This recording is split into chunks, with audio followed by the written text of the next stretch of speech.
Olá, você telespectador que acompanha a grade de programação da TV Câmara Mossoró. Está no ar mais um programa Diálogo e Política.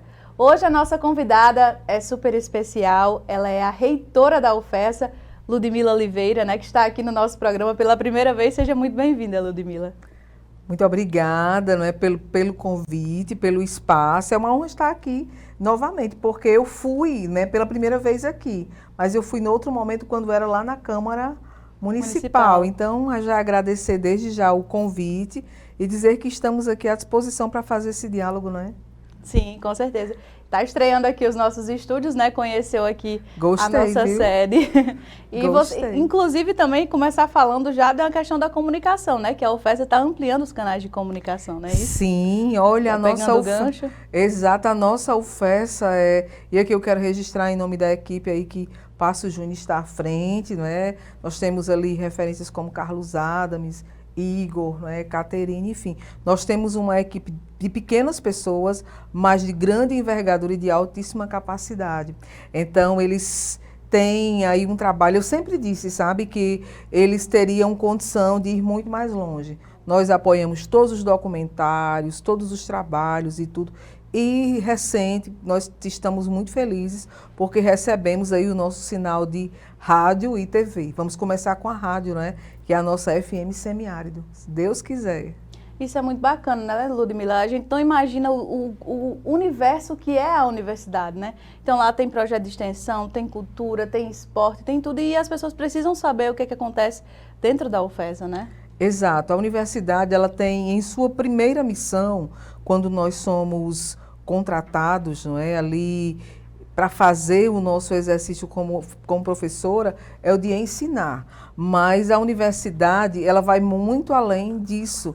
Ela tem pesquisa, ela tem a extensão muito forte, e na extensão é onde nós construímos aí esse elo com a comunidade, com as instituições, onde nós temos a oportunidade de ir mais longe. E para a UFESA isso é muito importante, porque nós temos o rural, e esse rural é onde estão exatamente as pessoas mais vulneráveis e com mais dificuldade para entrar aí na universidade. Temos muito forte também a inovação. Nós tivemos aí essa semana a 5ª carta patente registrada, e desde que nós chegamos para assumir essa gestão, nós temos incentivado o registro e também, dentro das nossas possibilidades, uma ampliação e o fortalecimento do núcleo de inovação tecnológica, haja vista termos aí um parque tecnológico em andamento, Então isso realmente vai fazer uma diferença não só para a universidade, mas para Mossoró, que é a nossa capital do semiárido. E aproveitar a sua presença aqui também para celebrar e comemorar a parceria com a TV Câmara, A gente é um canal que reproduz os conteúdos criados na UFESA, na UFESA TV. O último documentário reproduzido aqui na nossa grade foi a questão das potencialidades da Serra de São Bento, que é um documentário incrível, ficou bem bacana e muito especial, mostrando também as potencialidades da nossa região, do nosso Nordeste. Serra de São Bento é o nosso futuro campus. Nós fomos convidados a estar no Agreste do Rio Grande do Norte, e ali está em Serra de São Bento, não é só Serra de São Bento, ali é a representação de mais de 30 municípios do Agreste do nosso Rio Grande do Norte. Nós temos uma honra de estarmos ali cooperando, onde a educação superior ainda não havia chegado, especialmente para aqueles jovens mais vulneráveis no que diz respeito à área das agrárias. Então, hoje lá é um polo associado. O que é que isso significa? Significa que nós temos uma educação à distância, em que a universidade ela é mantenedora, e nós temos outros parceiros, a título de exemplo, a prefeitura. A CAPES ali é quem investe tudo, nós temos um pouco mais de 100 estudantes já lá, nós sempre vamos lá, e assim há uma expectativa muito grande no Agreste para que a UFESA chegue ali exatamente para consolidar o ensino superior com um diferencial. Eu, em especial, tenho um carinho muito grande pelaquela região, porque é uma região que nos convidou e veio assim. Lá não veio por um pedido, e aqui eu quero dizer assim, já que a gente está falando de diálogo e política, Ela não veio assim, não é um pedido político, um pedido de um parlamentar, de um conjunto de parlamentares. Lá eu recebi do povo, eu recebi ofícios escritos à mão, por pessoas que não sabiam nem escrever direito, chamando a Universidade do Semiárido Brasileiro a se fazer presente. Então, por isso que nós temos tanta força de vontade e tanta vontade realmente que ele se torne um campus com aulas presenciais, porque ali foi o povo quem pediu, não é? E isso para a gente é mais especial, porque quando vem de uma alçada e com isso nós não queremos dizer a importância da parceria política, até porque sem ela seria difícil demais, mas eu quero dizer que foi o contrário, foi o povo quem quis, foi o povo quem nos chamou, aí os prefeitos vieram juntos e nós estamos ali sempre no Agreste. Que bacana, que história bacana. E aí, fazendo uma retrospectiva um pouquinho, né, voltando um pouquinho na sua história, todo mundo conhece a Ludmila Destemida, todo mundo conhece a Ludmila professora, mestre, doutora, mas poucos sabem de onde é que veio essa paixão pela educação, né? Eu queria que você contasse um pouquinho para os nossos telespectadores. Bom, quando eu era criança, não é, eu sempre fui uma criança estudiosa. É importante colocar isso porque, embora eu tenha tido uma infância um pouco atribulada, meu pai teve problemas de saúde, minha mãe é piauiense, meu pai é aqui da região, meu pai é moçoroense, mas mesmo com todas as dificuldades, eu sempre gostei de estudar e nunca desanimei nesse sentido. Eu sempre achei, assim, era um sentimento meu, dentro de mim, que a educação nos fazia diferente. Então eu fui aquela criança e as pessoas que estudaram comigo me viram assim, que gostava de sentar na primeira cadeira, que me preocupava quando tirava uma nota abaixo de 9, eu era assim, abaixo de 9, os boletins, as minhas notas comprovam isso.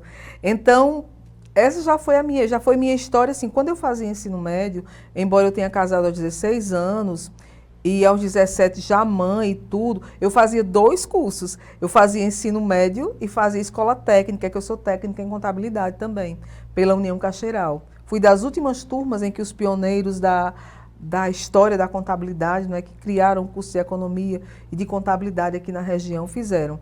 Mas a minha história com a educação mesmo começou eu como professora de aula particular.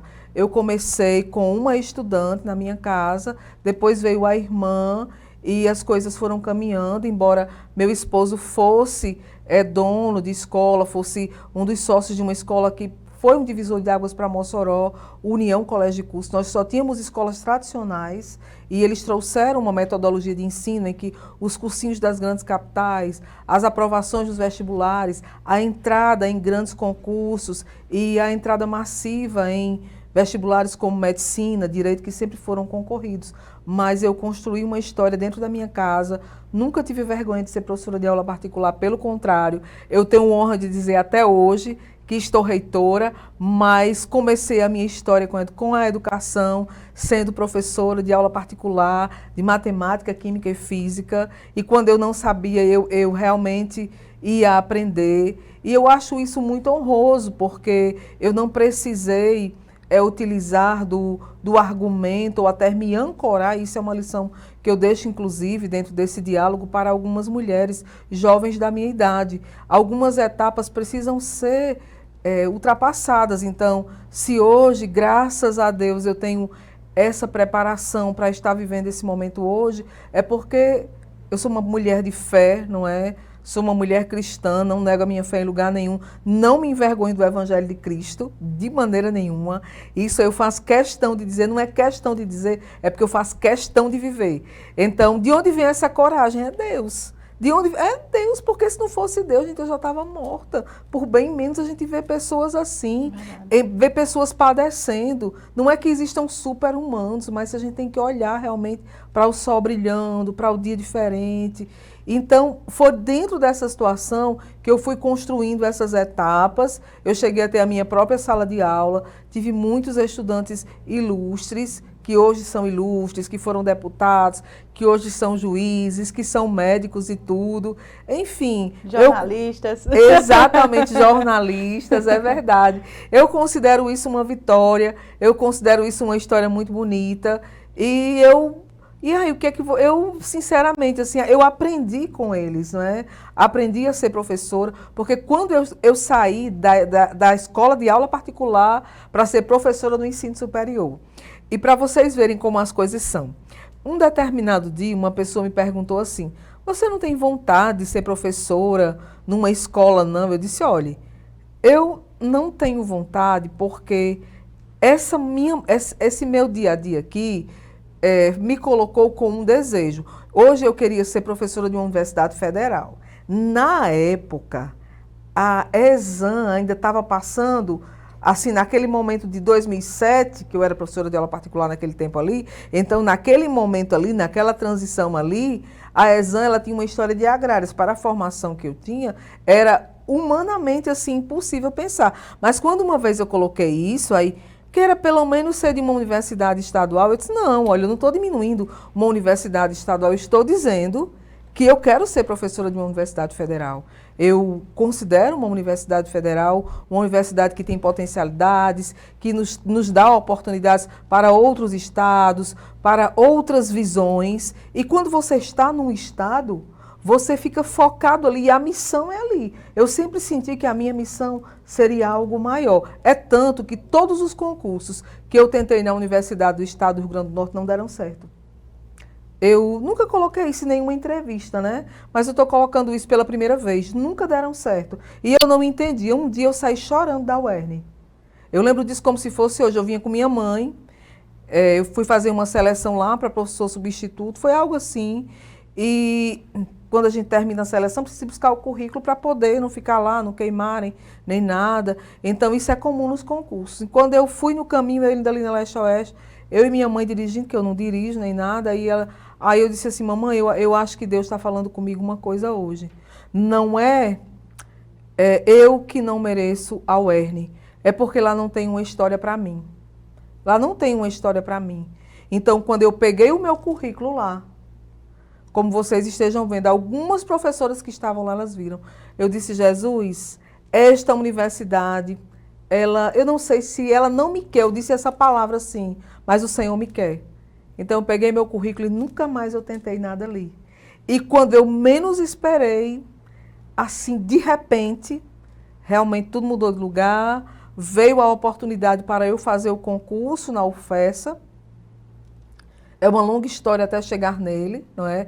Até porque o fato de eu ser cristã e de eu ter o meu posicionamento de fé, quando eu fui professora substituta na UERN, eu sofri perseguição religiosa. O que eu passei na Universidade do Estado do Rio Grande do Norte, com a perseguição religiosa que eu sofri por assumir a minha fé, olha, nos tempos de hoje, seria um antissemitismo. Agora, naquela época não foi nada. Naquela época eu fui convidada a me retirar do contrato do qual eu fazia parte.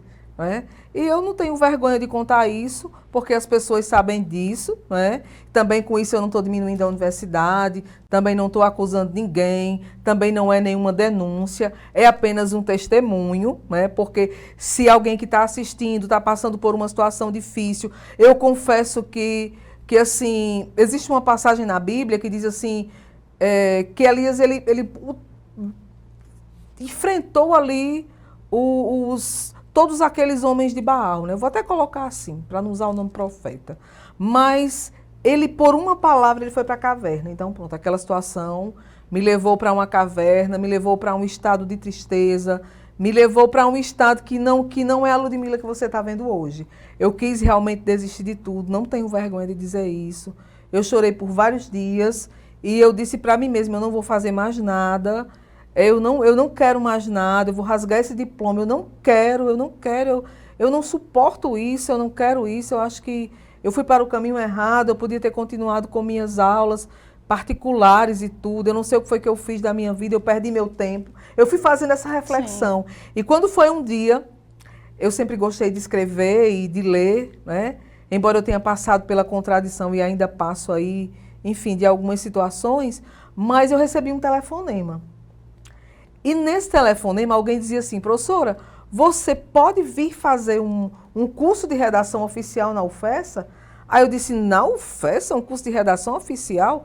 Olhe, eu não quero fazer curso de redação oficial, eu não estou mais dando aula, eu não estou com vontade de fazer.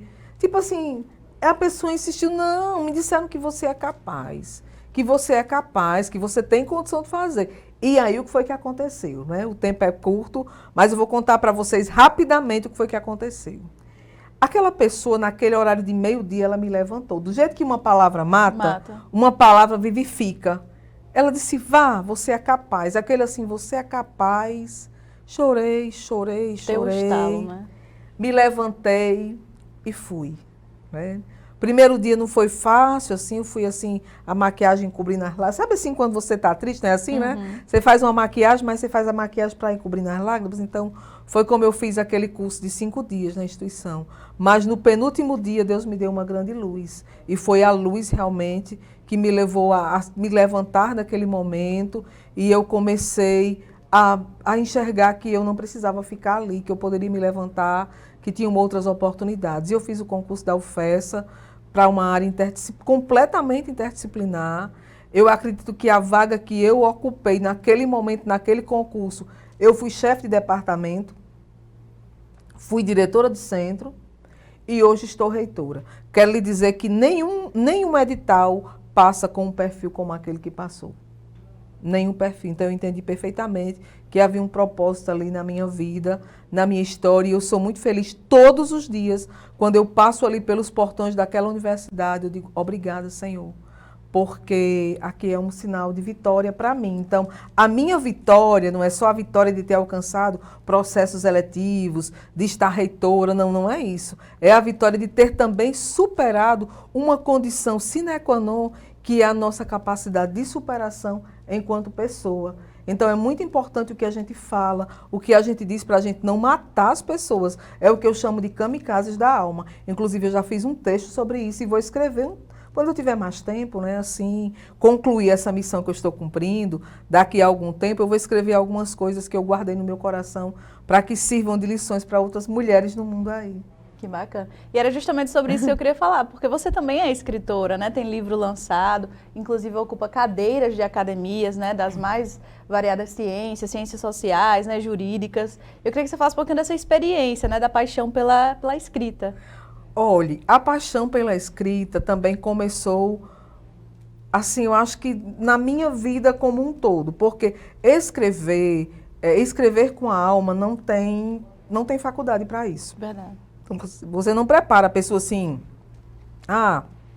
eu vou me preparar para fazer uma graduação. Você faz o curso de letras, você aprende realmente sobre a forma, sobre a metodologia, mas a ciência a ontologia é algo que você não consegue assim explicar muito. Então é algo meu, eu sempre gostei de escrever com os sentimentos, eu não gosto de escrever qualquer coisa. Os 2 primeiros livros que eu lancei, que foi O Olhar da Águia para o Rosado da Caatinga, foi fruto do meu trabalho de mestrado.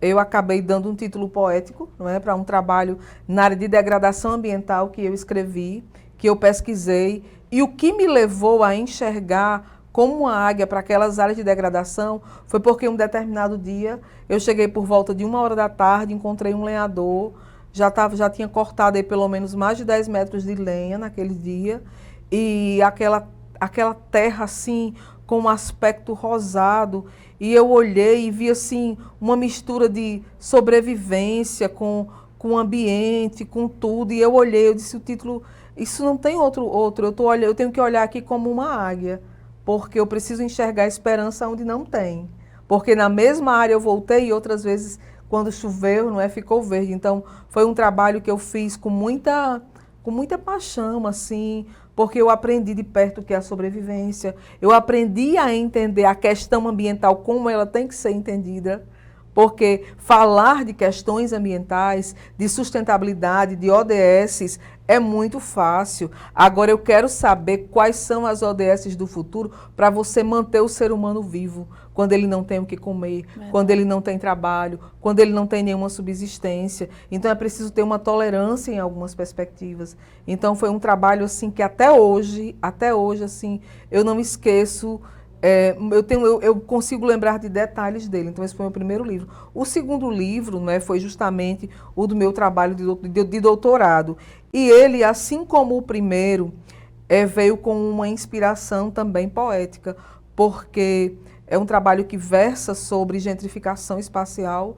Gentrificação é um tema pouco estudado ainda no Brasil, embora eu já tenha 12 anos de conclusão de doutorado e tudo. Quando eu escrevi foi um tema eminentemente novo, né? E o que é a gentrificação? São as mudanças espaciais em função das identidades, dos sentidos. Então, hoje vocês transformaram, vou dar um exemplo aqui. este prédio aqui, eu lembro dele, ele não era um estúdio de televisão. Não, Ele não era. Salvo me engano, ele era um empreendimento comercial. Sim. Então, eu lembro disso porque eu sou moçoroense, nascida e criada, então eu lembro das coisas. E minha mãe me educou assim, tipo, aos sábados, aos domingos, vendo o comércio. Não sei se alguém aqui passou por isso já, alguém lembra dessa experiência? Vamos passear conhecendo o comércio, conhecendo as ruas, andando de ônibus. Então, eu fui criada assim, então eu conheço a cidade que eu nasci, graças a Deus, e todos os lugares. Aí eu lembro desse lugar aqui. Então, quando eu chego aqui hoje, eu tenho um novo uso e uma nova identidade. Foi um espaço que mudou. Então, essa identidade, atrelada a uma visão espacial, ela pode se levar um nome de gentrificação. Por quê? Não é a mudança, é o sentido do uso que você dá. Se daqui para frente, e se Deus quiser, já está consolidado, então você vai ter uma consolidação de um uso constante. E a inspiração para o título do livro foi justamente quando eu estava com a minha orientadora aqui em Mossoró fazendo uma visita de campo na Avenida João da Escócia, que foi uma das inspirações, e a Avenida Rio Branco, foram as duas avenidas, os dois eixos, né, formam assim até quase um eixo cartesiano, né? Se a gente parar para pensar, faz um eixo cartesiano. Então eu cheguei ali entre a BR e você termina a João da Escócia, hoje é o viaduto, né? É, o viaduto. Então não tinha um altozinho? Não foi porque o viaduto, mas tinha um altozinho, eu lembro, a gente atravessava ali. E eu olhei assim, eu disse, olha, de repente tudo mudou de lugar, porque aqui eram só casas, eram só residências, eram uns locais, inclusive, que a gente tinha medo de andar. Eu não sei se você é aqui da região, mas ali era uma área que a gente tinha medo de andar, porque poucas pessoas andando, tudo, a área não era tão monitorada. E hoje você chega, tem uma nova centralidade, você enxerga um novo centro espacial. Então, nós escrevemos sobre aquela realidade que nós temos hoje há 12 anos. Há 12 anos eu escrevi sobre a realidade que está ali posta e só vai aumentar, porque ali é um novo centro, não é? É uma área não só de especulação, de valorização, mas é um novo centro de Mossoró com uma nova dinâmica. O terceiro livro que eu escrevi se chama Uma História para Cada Dia, 30 Lições para a Vida Inteira. Esse livro já foi diferente. Já foi diferente porque eu fiz o meu trabalho de mestrado, fiz o trabalho de doutorado, ainda não estava reitora quando fiz esse livro, mas havia uma motivação de fazê-lo. Eu precisava já escrever algumas lições. Exemplo, nós temos a obrigação de contar as experiências boas da vida da gente. A gente tem a obrigação de fortalecer as pessoas, porque como eu tinha sido vítima da palavra que mata, eu queria dar a palavra que vivifica. Então, eu escrevi 30 lições, em parte delas são histórias reais, algumas reflexões, por exemplo, como Irena Sandler, uma mulher que conseguiu salvar pelo menos 2.500 crianças na época do nazismo. Eu escrevo sobre algumas outras lições que eu tenho inspiradas de pessoas que trabalharam numa visão humanitária, mas eu tenho lições minhas. Exemplo, um dia eu estava chegando de um voo, vindo de Roma, em Fortaleza. A Alitalia operou pouco, mas eu lembro disso como se fosse hoje, assim, o céu estava diferente naquele dia. E pela posição que eu vinha, quando eu fui chegando, assim, eu olhei para o relógio, faltavam 5 minutos para pousar, e eu consegui ver o contorno da terra com o mar. Né? Então, faltando apenas 5 minutos, eu escrevi sobre a grandeza do universo, sobre assim, muitas coisas que a gente não enxerga, não é? Quando a gente não consegue ver, não é? Assim, não consegue enxergar. Por quê? Porque você não tem essa visão que alcança. E quem lhe dá essa visão que alcança é justamente uma força maior. Então, estou dando como exemplo esse momento que eu vivi, mas eu tenho um outro também, que é um contraponto desse.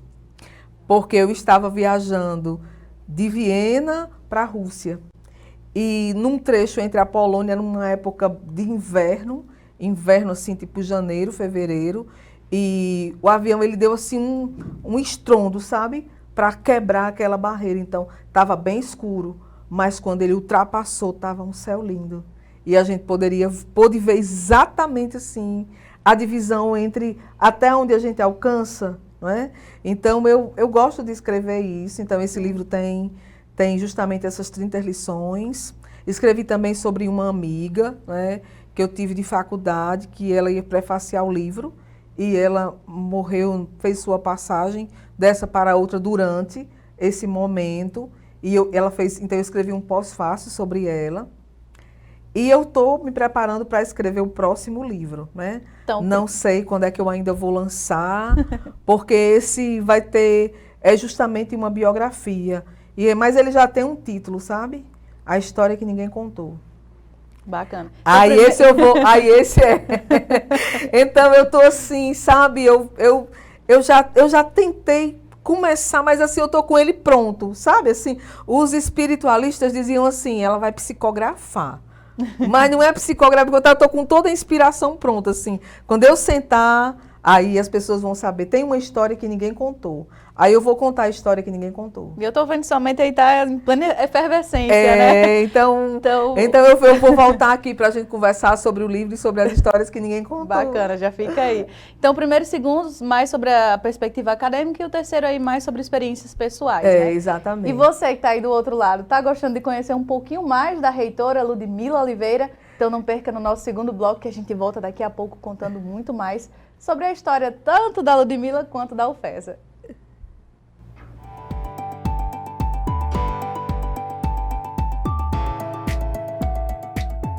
Eu acho que as pessoas não sabem o que dizem quando são contra a vacina. Não sabem o tamanho da dor das famílias que perderam quem amam para uma doença.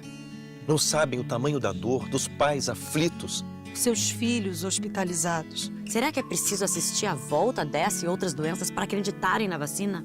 Não, nós não queremos isso. Confiar na vacina tem que ser pelo caminho da vida. Vacinas Salvam vidas. Vacinas salvam vidas. Eu quero viver, por isso eu vacino. Eu quero ver o Brasil reconstruir a nossa vacinação. Porque o Brasil sempre foi referência em vacinação no mundo. Vamos nos unir ao Movimento Nacional pela Vacinação. Vamos vacinar, sim. Valorizar a nossa ciência e o nosso SUS, sim. Vamos bater com orgulho no peito e no braço. E dizer que vacinas salvam vidas. Vacina é vida. Vacina é para todos. Ministério da Saúde. Brasil. União e Reconstrução. Governo Federal.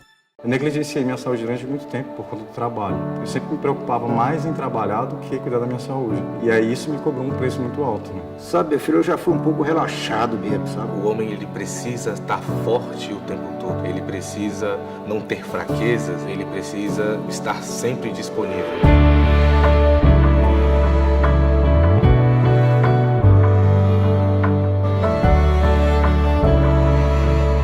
Depois, com o passar dos tempos, a família, os filhos crescendo, né? Aí a coisa modificou, né? Um filho fala aqui, outro fala ali, aí eu fui obedecendo meus filhos, são maravilhosos. Eu acho que eu ainda estou vivo graças a eles, sabe? Então a saúde do Cris, ela não é perfeita, mas ela está em constante construção. E eu percebo hoje que ela está cada dia melhor. Se eu pudesse voltar a falar com o Rafael criança, eu falaria que ele ainda vai conhecer muita gente, que ele vai amar muito e ele precisa se cuidar para viver essa vida e viver bem essa vida. Quero ser um exemplo de homem que inspire outras pessoas a viver bem. Cuide de quem você ama. Procure uma unidade de saúde. Ministério da Saúde, Brasil, União e Reconstrução. Reconstruir a educação é uma questão de tempo. Por isso, o governo federal lançou o Escola em Tempo Integral, um dos mais importantes programas de incentivo à educação em tempo integral que o país já viu. Com mais tempo na escola, a gente pode cuidar melhor da educação brasileira e garantir aos estudantes os direitos de aprender e se desenvolver integralmente. Serão mais de 12 bilhões de reais até 2026 para estados e municípios ampliarem as matrículas de tempo integral em suas escolas, da creche ao ensino médio. Secretarias de Educação e comunidades escolares. Venham construir com a gente a Escola em Tempo Integral, que vai levar mais educação para nossos estudantes. Saiba mais em gov.br/MEC. Ministério da Educação, Brasil, União e Reconstrução. Governo Federal.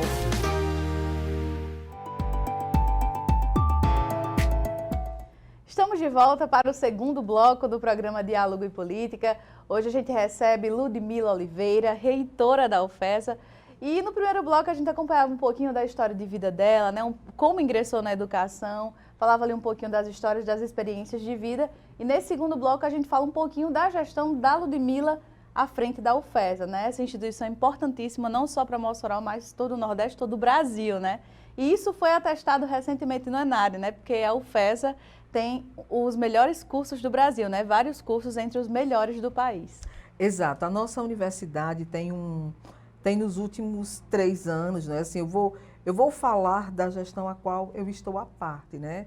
E dizer que nós tivemos uma responsabilidade muito grande, primeiro, de manter a qualidade e a excelência acadêmica que ela já possui, né? Que ela já tem, e concursos realmente com boas notas, uma excelência acadêmica que já era nítida, mas olha a minha responsabilidade, Bênia, era fazer mais. E o que era o nosso mais? Primeiro, trazer a nossa universidade para o semiárido brasileiro, porque a UFESA é a Universidade Federal Rural do Semiárido Brasileiro. Ela está aqui no Rio Grande do Norte, mas ela tem um sobrenome aí, um nome, o seu último nome é muito grande.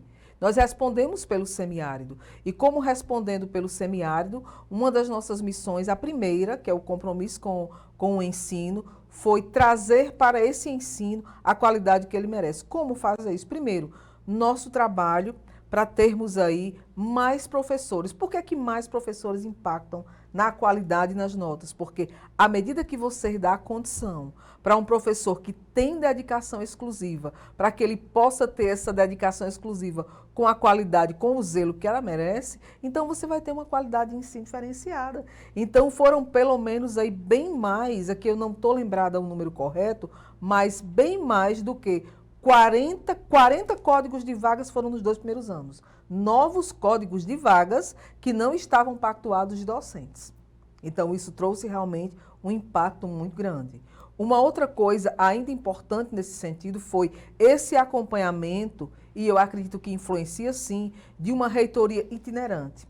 Hoje, esta reitora, ela atende em seu gabinete, mas ela atende na residência acadêmica, ela atende debaixo de uma área sombria, ela atende debaixo do sol, enfim, ela está fazendo o seu trabalho para a Universidade do Semiárido Brasileiro como ele precisa. Então, nós visitamos aí os nossos 4 camping mensalmente, com uma frequência com a qual merece. Fizemos a integração desses camping, mostramos que todos os camping da instituição têm a sua própria história, têm a sua própria identidade. Então, você estuda em Mossoró, você estuda em Angicos, você estuda em Pau dos Ferros, você estuda em Caraúbas, então você tem a mesma excelência acadêmica de estudar na sede, porque todos nós estamos envolvidos por uma só UFESA. Então, essa excelência acadêmica dos cursos, nós estamos tratando, conseguimos aí abrir uma licenciatura em Caraúbas, que foi a licenciatura em Física.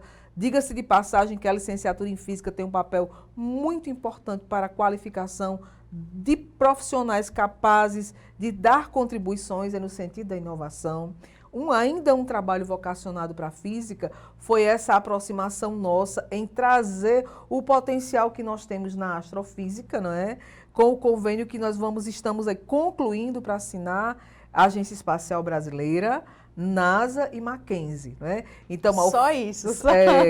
Então, a UFESA vai fazer parte aí, na verdade, vai ficar à frente de uma operação dentro do ROEM, que fica no Eusébio, na região de Eusébio, aqui em Fortaleza. E o que é isso? São as informações de geodésia para todo o hemisfério sul, para o mundo. Então, vai ter uma bandeirinha da UFESA lá, não é? Lá na NASA. Então, isso para nós foi uma coisa muito importante. Outro ponto importante que nós gostaríamos de destacar foi o crescimento no avanço de convênios internacionais.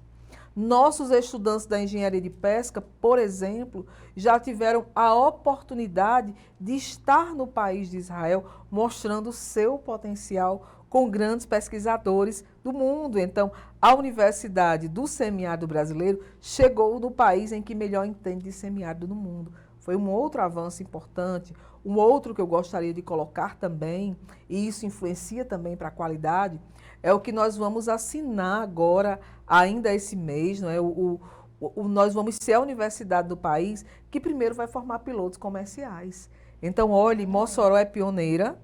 A UFESA vai continuar sendo pioneira, porque olha que uma escola superior de agricultura em Mossoró se transformou numa universidade do semiárido brasileiro, e ainda vai ter a oportunidade de formar em primeira mão pilotos comerciais no Brasil. Estamos trabalhando para que esta assinatura aconteça com a visibilidade que a nossa universidade e com a ANAC, que está à frente de todos os procedimentos aí, estamos vendo onde ainda será essa assinatura. Eu queria que fosse aqui, né? Eu queria muito que fosse aqui, para que nós, moçoroenses... Seria um marco aqui para o nosso município. Eu queria muito que todos nós, moçoroenses, tivéssemos essa alegria juntos. É uma alegria da UFESA, mas uma alegria dos moçoroenses terem um orgulho. Olha, eu moro na cidade em que forma pilotos comerciais para o país. Então, Mossoró e a UFESA aí sendo escolhida. Um ponto importante também que eu gostaria de colocar na nossa gestão e que vale também para uma qualidade no ensino, na excelência acadêmica,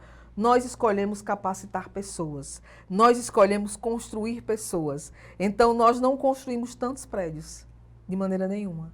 Nós construímos pessoas. Como?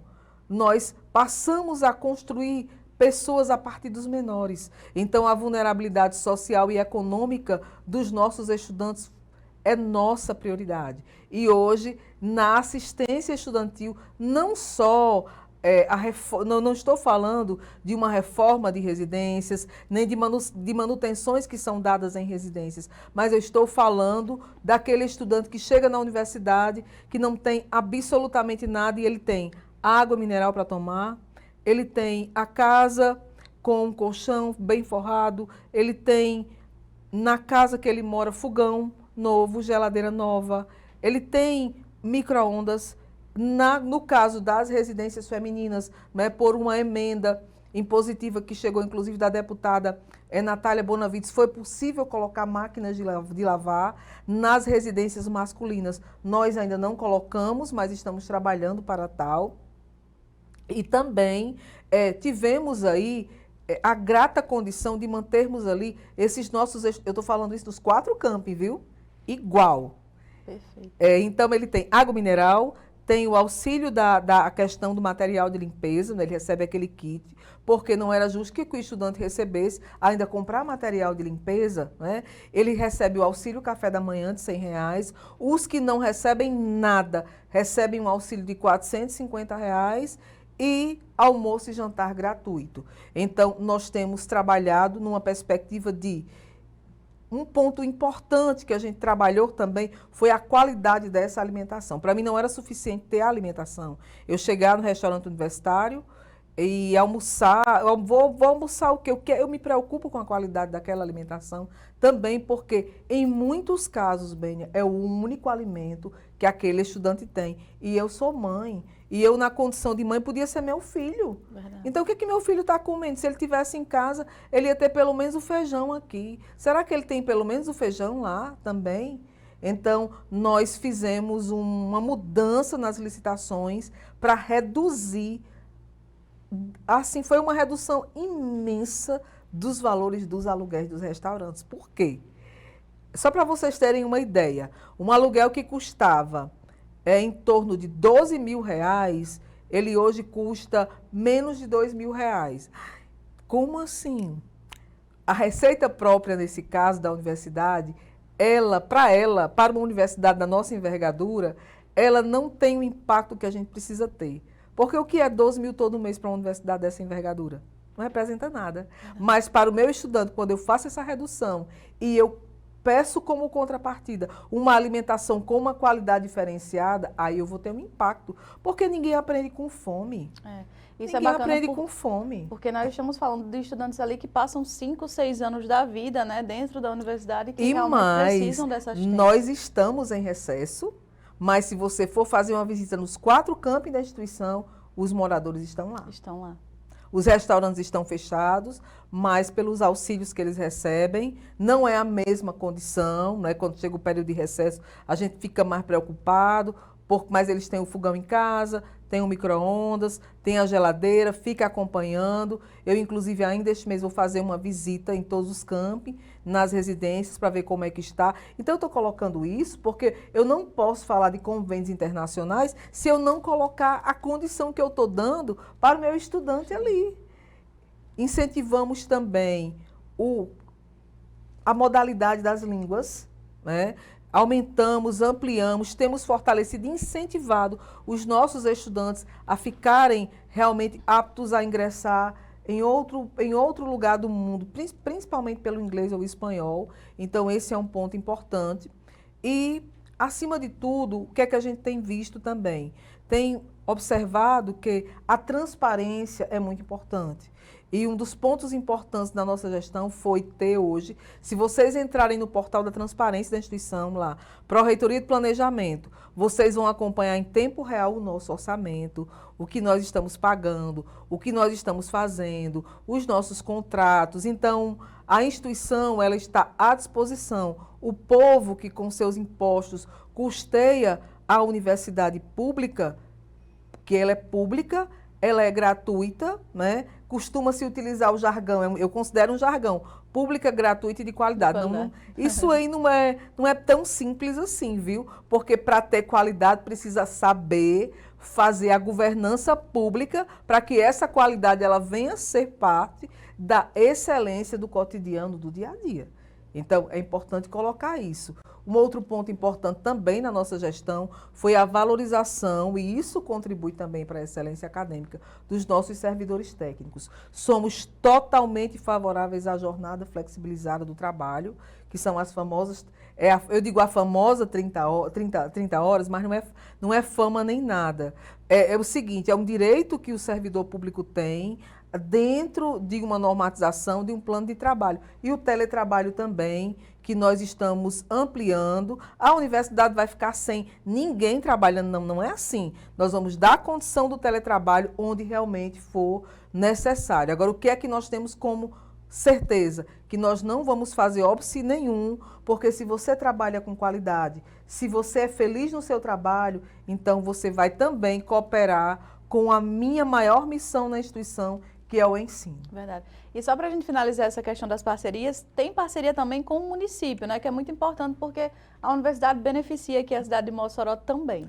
Claro, e assim, falando em Mossoró, dizer que a parceria que nós temos ela é fundamental, porque hoje, eu vou dar um exemplo aqui pelo curso de medicina, a estrutura de saúde da prefeitura absorve toda a nossa demanda de estudantes que estão ali se preparando, né, dentro de uma metodologia ativa, de uma metodologia de ensino em que a nossa medicina na universidade ela trabalha vocacionada para a comunidade, essa preocupação com o contexto, com a sociedade em si, não só dentro da cura, saúde e doença, não é assim que a nossa medicina trabalha, mas trabalha num contexto de territorialização e pensando a pessoa como um todo dentro do cenário que ela está inserido. Então, temos uma parceria muito forte com o município, a prefeitura tem sido não só parceira, mas tem também nos ajudado, nos apoiado e ficamos muito felizes e se Deus quiser aí o Conselho Universitário vai dar a sua contribuição também, porque precisamos da aprovação para que a policlínica venha a ser instalada. Quem vai ganhar? É a UFESA, quem vai ganhar somos todos nós. A sociedade precisa ganhar junto, até porque a universidade só existe porque a sociedade precisa de nós. Se nós não tivéssemos aceitação na sociedade, nós não teríamos, não é, esse apoio. Estamos colocando Mossoró, não é? Mas eu quero também dizer que temos parcerias fortes, consolidadas com o município de Angicos. Né? Temos ali, Angicos é uma cidade que tem nos abraçado, prefeito Pinheiro é uma pessoa maravilhosa, assim como o prefeito Alisson aqui, prefeito Juninho Alves ali em Caraúbas também, assim, não tem como você não ser abraçado, não é? Porque a universidade ela é um ente federativo dentro de um município, então precisa ter esse apoio. Em Pau dos Ferros também não é diferente, está um pouco mais distante, está lá no Alto Oeste, a universidade tem uma dinâmica própria, mas também tem toda a parceria ali diplomática que a universidade precisa. E que alegria falar, né, dessa universidade que prepara não só profissionais para o Brasil, mas para o mundo, né? Exatamente. E que onde ela está, onde tem a presença da UFES, também tem avanços não só na área da educação, mas também da economia, né? Afinal de contas, movimenta também a economia, né? Educação, saúde, enfim, diversas áreas. Mas você tem tanta atribuição, tem tanta coisa para fazer, ainda sobra tempo para, por exemplo, ser mãe, dona de casa, esposa. Como é que concilia, Ludmila? Olha, quando eu termino a minha vida de reitora durante o dia, não é? Que eu chego em casa, muitas vezes, não, quase todos os dias, eu ainda tenho as minhas obrigações para fazer, não é? Então, eu ainda coloco roupa na máquina, eu ainda estendo roupa, eu ainda se precisar engomar, engoma. Ainda tem que cuidar de cachorro, entendeu? Ainda tem que, muitas vezes, assim, chegar. Ontem mesmo eu estava viajando, quando eu cheguei, a moça que me ajuda, mas também não vai todo dia, não tinha ido. Olhe, assim, sabe aquela situação que você chega, então você tem que realmente ser quem você é. Então, Ludmila, sendo reitora, nunca deixou de ser dona de casa, nunca deixou de fazer suas duas atribuições. Ludmila cozinha, Ludmila lava se for preciso, Ludmila engoma, não engoma bem, mas precisa engomar, quando for preciso tem que engomar, né? Ainda tem que cuidar dos animais, tem que aguar as plantas quando precisa, enfim, eu tenho a minha vida como qualquer dona de casa, né? As minhas responsabilidades como qualquer dona de casa. Então, eu não tenho assim, como as pessoas pensam assim, amanhece o dia maquiada, como é isso? Olha como é isso, você chegar na minha casa agora, vocês vão ver como é isso, né? Vão ver como é isso, é todo um esforço de ter que acordar cedo, de fazer o café, de deixar as coisas previamente organizadas para poder seguir, e tem coisas que só a gente sabe fazer. Então, eu tenho minhas responsabilidades, não tenho nenhuma vergonha, e nenhuma mulher tem que ter vergonha de ser aquilo que ela, como dona de casa, como esposa, faz dentro do seu trabalho. Então, é isso que nós temos ali, uma vida como qualquer uma outra pessoa, né, tendo que fazer as suas obrigações domésticas, que eu faço. Eu não cozinho muito bem, eu digo não cozinho muito bem, não tenho prática de fazer essa comida à la carte, bonita, mas pelo menos assim, o prático, não é? O do dia a dia eu faço, sei fazer, como também quando vou para o sítio, meu esposo é engenheiro agrônomo, cozinhei muitas vezes, inclusive quando foi preciso a lenha, se for preciso eu faço, não tem problema. Eu acho que a nossa vida, ela não pode ser inebriada nem embriagada por um cargo, nem por aquilo que a gente acha que, enfim, porque tudo é passageiro, não é? Inclusive nós e a nossa vida. Então é importante a gente manter do mesmo jeito a mesma pessoa. Eu sou uma pessoa que tem uma vida normal.